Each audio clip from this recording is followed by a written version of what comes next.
বিটিআৰত মুখ্যমন্ত্ৰী ডক্টৰ হিমন্ত বিশ্ব শৰ্মাই নিৰ্বাচনী প্ৰচাৰ অব্যাহত ৰাখিছে। শান্তি প্ৰগতিৰ বাবে বিটিআৰৰ জনতাৰ বাবে বড়ো জনগোষ্ঠীৰ বাবে জনজাতিসকলৰ বাবে কেনেধৰণৰ পদক্ষেপ গ্ৰহণ কৰিবলৈ গৈ আছে বিজেপি চৰকাৰে সেই সকলোবোৰ কথা নিৰ্বাচনী সভাসমূহত মুখ্যমন্ত্ৰী গৰাকীয়ে উল্লেখ কৰিছে। আকৌ এদিন ওদালগুৰিত আহিম। ভৈৰৱকুণ্ড সমষ্টিত আমাৰ মিটিং আছে আৰু আমাৰ ৫ নং চেৰফাঙতো মিটিং আছে।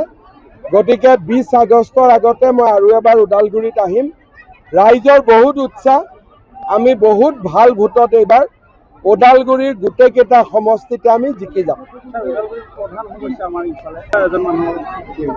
মই এইবাৰ ১৫ আগষ্টত কিছু হাতী মানুহৰ সংঘাতৰ বিষয়ে ক'ম। আমি নেপিয়াৰ লগাব লাগিব। খালিংদুৱাৰত এখন ফৰেষ্ট্ৰি বনাবৰ কাৰণেও আমি ভাবি আছোঁ।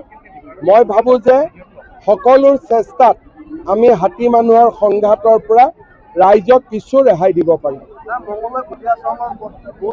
এইবাৰ চেংচন হৈ গ'ল। মই কোৱা নাই মিটিঙত, কিন্তু অলৰেডি চেংচন হৈ গ'ল, কাম আৰম্ভ হৈ যাব।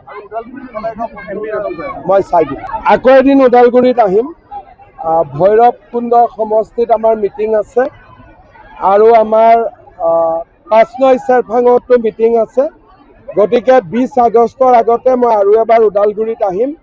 ৰাইজৰ বহুত উৎসাহ, আমি বহুত ভাল ভোটত এইবাৰ ওদালগুৰিৰ গোটেইকেইটা সমষ্টিতে আমি জিকি যাম।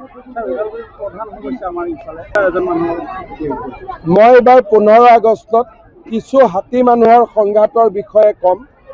আমি নেপিয়াৰ লগাব লাগিব। খালিংদুৱাৰত এখন ফৰেষ্ট্ৰি বনাবৰ কাৰণেও আমি ভাবি আছোঁ। মই ভাবোঁ যে সকলো চেষ্টাত আমি হাতী মানুহৰ সংঘাতৰ পৰা ৰাইজক কিছু ৰেহাই দিব পাৰিম। এইবাৰ চেংচন হৈ গ'ল। মই কোৱা নাই মিটিঙত, কিন্তু অলৰেডি চেংচন হৈ গ'ল, কাম আৰম্ভ হৈ যাব। মই চাই দিম।